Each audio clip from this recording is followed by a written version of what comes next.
Dans les 3 prochains mois, nous allons explorer ensemble le processus de floraison des fleurs.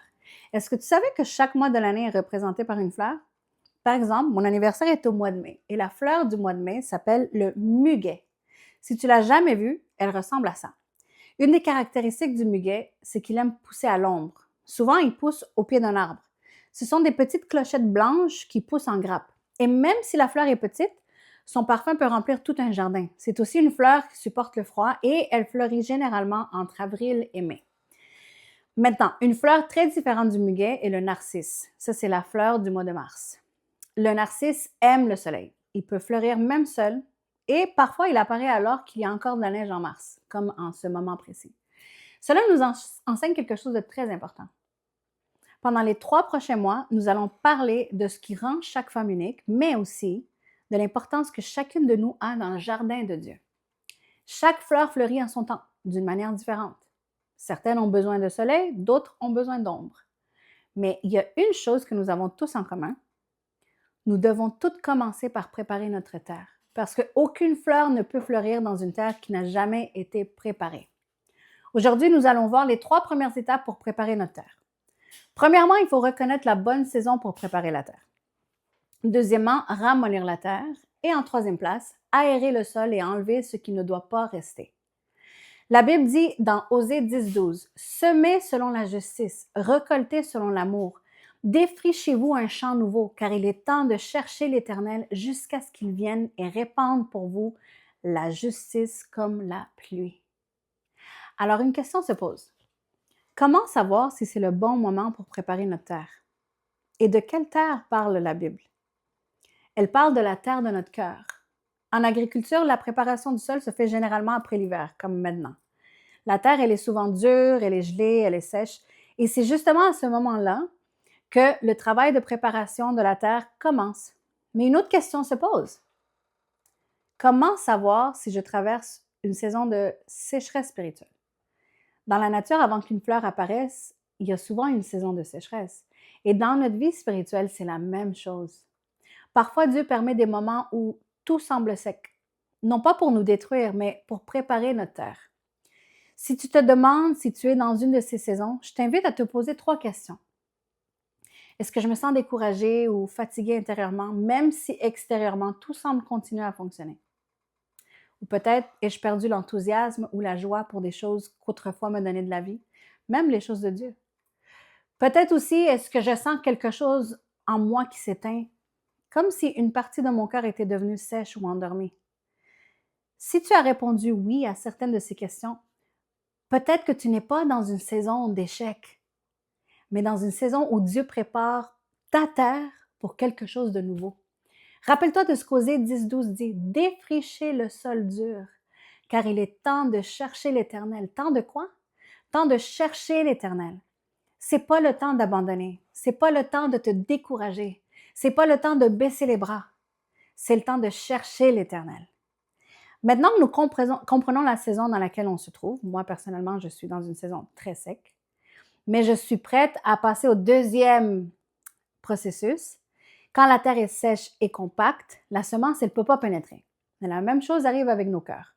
C'est pourquoi dans cette deuxième étape, il faut ramollir la terre. Qu'est-ce que ça signifie? Cela signifie permettre à Dieu de briser la dureté de notre cœur et lui permettre d'entrer dans les endroits que nous avons fermés. Là où la douleur, les déceptions, la fatigue spirituelle, elles ont lentement endurci notre cœur sans que nous nous en rendions compte. Parce qu'un cœur dur résiste Dieu, mais un cœur tendre permet à Dieu d'agir. Pour ramollir la terre dure, le jardinier utilise un outil spécial qui s'appelle un fourche-bêche. Oui, ça ressemble à ça, c'est beaucoup plus grand par contre. Il ne l'utilise pas pour détruire la terre, il l'utilise pour la pénétrer.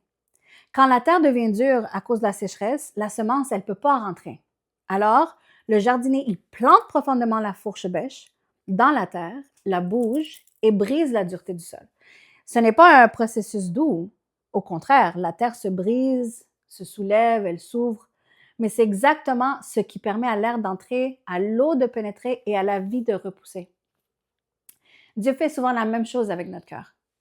Parfois, il utilise des circonstances, des conversations, sa parole, ou même des saisons difficiles pour briser la dureté qui s'est formée en nous.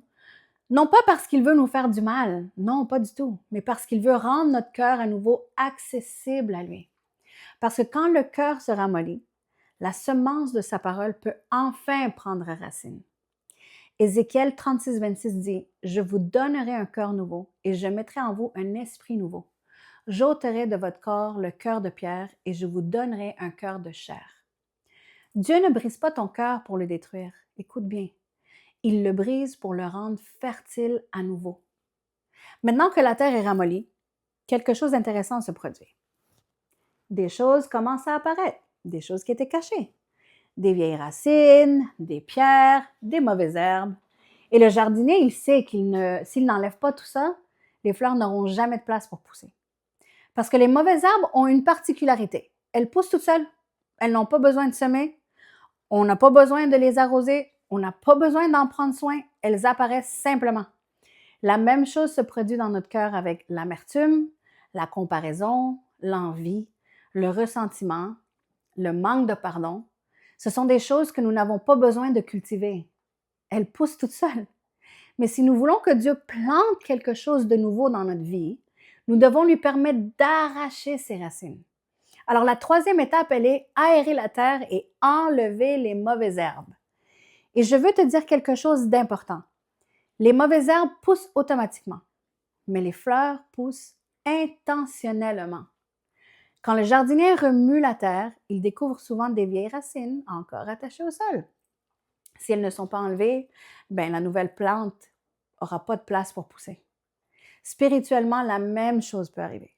Dieu, il peut commencer à remuer notre terre, à ramollir notre cœur, mais il peut encore rester des racines qui nous relient au passé. Et la Bible nous donne un exemple très puissant, la femme de Lot.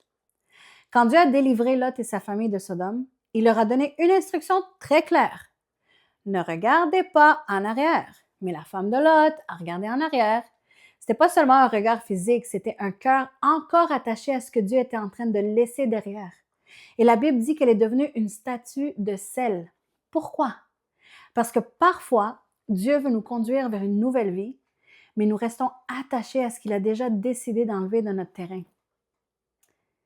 Et tant que ces racines restent, il n'y a pas de place pour du nouveau. Alors la question devient, quelles pourraient être ces racines ou ces mauvaises herbes que Dieu nous demande de laisser partir? Souvent, c'est des choses du passé, des émotions enracinées, des fausses identités, des peurs, des attachements. Parfois, ce qui nous garde bloqués, ce n'est pas ce qui est devant nous, mais plutôt ce que nous continuons à porter derrière de nous. Alors, nous voyons 3 étapes importantes pour préparer notre terre. 1, reconnaître la saison. Permettre à Dieu de ramollir la terre, en 2. Et 3, arracher les racines qui coupent l'espace du nouveau. Parce que Dieu veut toujours planter la vie. Mais il y a une vérité très importante dans le jardin spirituel. Dieu peut envoyer la pluie, Dieu peut donner la semence, Dieu peut apporter la vie, mais nous sommes responsables de notre terre. Je t'invite à que tu fermes tes yeux et que tu poses une question très simple à Dieu. Seigneur, y a-t-il quelque chose dans ma terre que tu veux arracher? Peut-être une blessure, peut-être une peur, peut-être une racine du passé. Quand Dieu révèle quelque chose, ce n'est pas pour nous condamner. C'est parce qu'il veut préparer notre terre pour que quelque chose de nouveau fleurisse. Regarde cette fleur. Elle est très belle. Sa texture est unique, sa couleur est unique, son parfum est unique. Elle est déjà belle à elle seule. Mais regarde ce qui se passe quand je la rajoute dans un bouquet de fleurs. Chaque fleur reste unique, mais ensemble, elles créent quelque chose d'encore plus beau. Et c'est exactement comme nous. Chaque femme peut fleurir seule. Mais Dieu n'a jamais prévu que nous fleurissions seuls. Non, pas du tout. Dieu a imaginé un jardin. Imagine pour un instant.